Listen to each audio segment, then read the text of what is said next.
Good evening and welcome to the State of Business on Art Television. I am Chavika Samrasinghe. Let's have a look at the headlines. Nation experiences ease in inflation. President communicates forces driving government policy. News in detail. The Colombo Consumer Price Index for all items in the month of October 2022 as compiled by the Department of Census and Statistics is at 243.8. This decrease of 0.9 index points from 244.7 in September 2022 represents a decrease in expenditure value of 518.3 rupees in the market basket. The CPI has weights derived from the 2012-2013 Household Income and Expenditure Survey. Month-on-month changes were contributed by a 0.75% decrease in food items and a 0.4% increase in non-food items. Among food items and non-alcoholic beverages, decreases in value change were reported for 13 items, while the rest reported increases.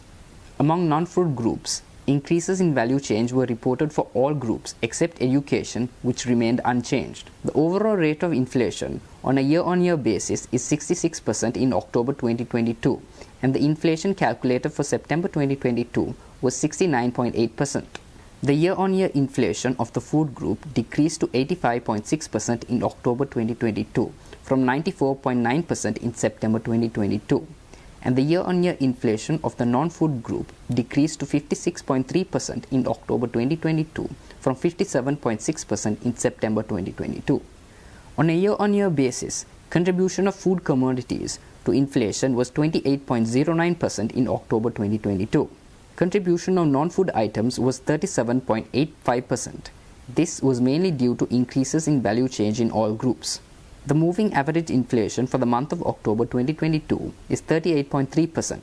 The corresponding rate for the month of September 2022 was 33.4%.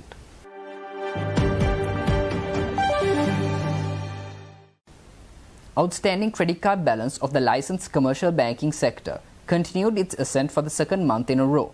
However, it was at a slower pace in September. This reflects that soaring prices have dented consumer sentiment as they are undergoing the worst cost of living crisis in their lifetime. According to the latest data available through September, the outstanding credit card balance grew by 817 million rupees. This is a sharp decline from 3,228 million rupees recorded in August.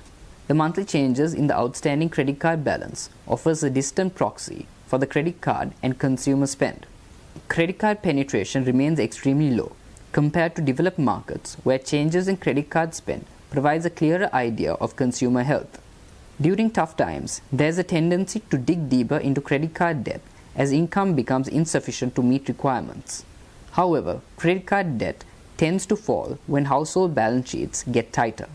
Credit card interest rates have doubled from 18 to 36% in less than half a year, putting those who carry card debt in an extremely tight spot.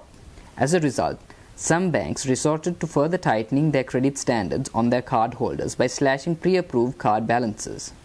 The September increase brought the first 9-month increase in outstanding card balance to 3,481 million rupees and a total portfolio of 136,766 million rupees.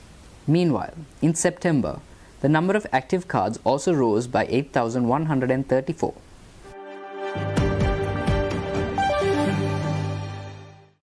Sri Lanka's presidential envoy to Europe and the Commonwealth, Niranjan De Silva Deva Aditya, says discussions for Sri Lanka to join the OACPS have begun. The Organization of African, Caribbean and Pacific States' primary goals are sustainable development and poverty reduction among its member nations. A former EU parliamentarian and vice president of the EU Parliament's Development Committee for 15 years, Niranjan Deva called on the EU and the Sri Lankan government to work together to boost ties. He is engaging the European Parliament on expanding the GSP Plus facility, where Sri Lanka would have to satisfy 5 extra requirements by the EU. According to Niranjan Deva, a free trade agreement could be reached with the EU to coincide with the EU-India FTA. In improving trade and cooperation between the EU and Sri Lanka, the EU will look into how it can help Sri Lanka build a fishing fleet.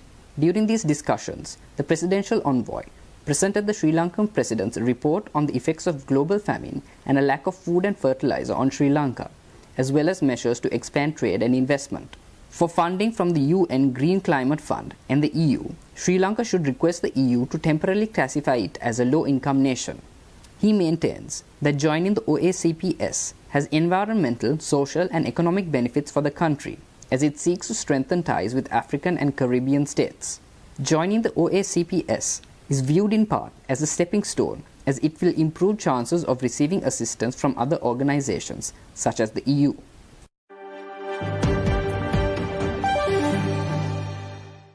Stay tuned. We will return after this commercial break.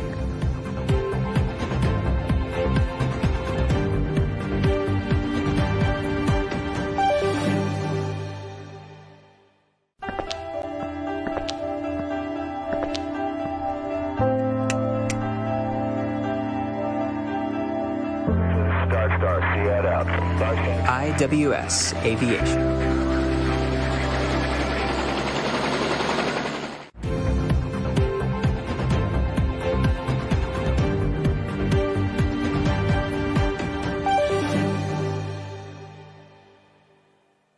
Welcome back.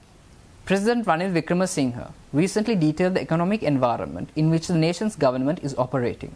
He did so while addressing the 32nd Annual General Meeting of the Sri Lanka Tea Factory Owners Association. Our growth rate this year is going to be minus 8%. Last year was also minus growth. This year is also minus 8%. Next year it was forecast that will be minus 3%. But there is one other factor which worries me. When that forecast was made, everyone thought the global economy will do well. Now all the indications are that global economy will fare bad. How will it impact? Because the rising inflations in the European and the other countries means that the cost of living is going up, which in turn can affect some of our exports. Less clothing, maybe less tea, less coffee. We have to understand that. So we have to get through this year and then go into next year. So we have to manage really 2 years. Our revenue came down from 15% to 8.5%. Speaking further, President Wickremesinghe detailed the conditions that necessitate the steep tax hike. As someone said, if it moves, tax it. We had to come to that level. But we had no other way out. And we had to expand the tax net. I wish you could have done it gradually, but we couldn't, because we need the money. And if you look at the taxes, those who paid taxes up to 2019 got a reduction in 2019. So that's a loss of revenue. Now what we are trying to do is bring it back first to the 2019 level and add a little bit more. So if you look at the 2019, up to 2019, your taxation, and today it's one figure. But if you look at 2020, the gap seems much bigger. But the fact is that we are all suffering. It's not only tax. Our rupee has depreciated and interest rates have gone up. So it's in this context that we have to operate. Ordinary people are finding it very difficult to live. I mean, it's in that condition that we have to come back. The President also detailed the best case scenario for economic revival and the need to divest state-owned enterprises. Since we have got fertilizer, the first thing was to revive agriculture. Revive agriculture, starting with paddy and then getting on to tea and other crops. So this is one part. If we get a good maha crop by March, April next year, that will help to stabilize the economy. In the meantime, if we get the agreement, once we get the agreement, the other countries will come to help us. But that takes time to get loans from bilateral loans again. But in the meantime, the World Bank and the ADB is willing to come up with bridging finance, and the whole process will start. So we have to, thirdly, is to go all out to improve our tourism. I think if we can aim for a good tourist numbers by December next year, as it grows progressively, then it starts working. Finally, we need foreign exchange reserves. There's no way in which we can raise it now.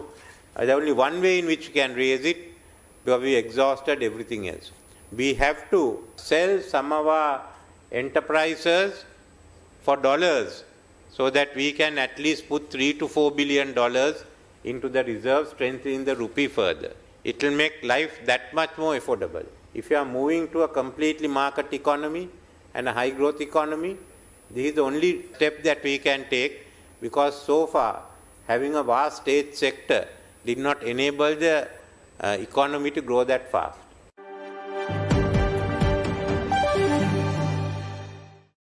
Stay tuned for the stock update.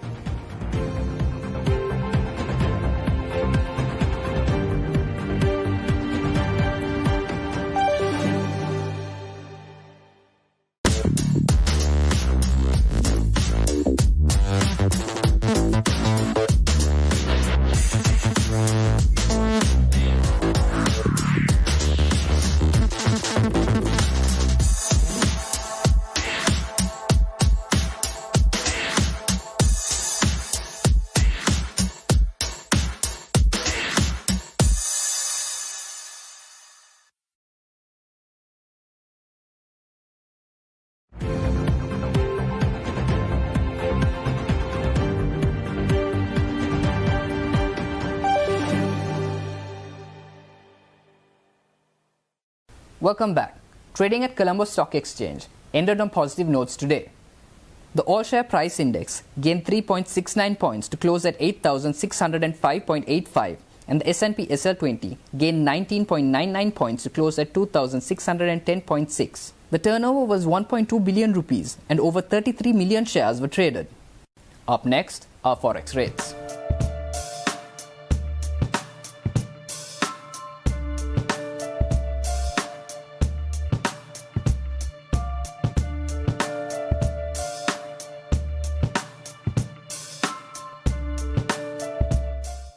That's all our news for today.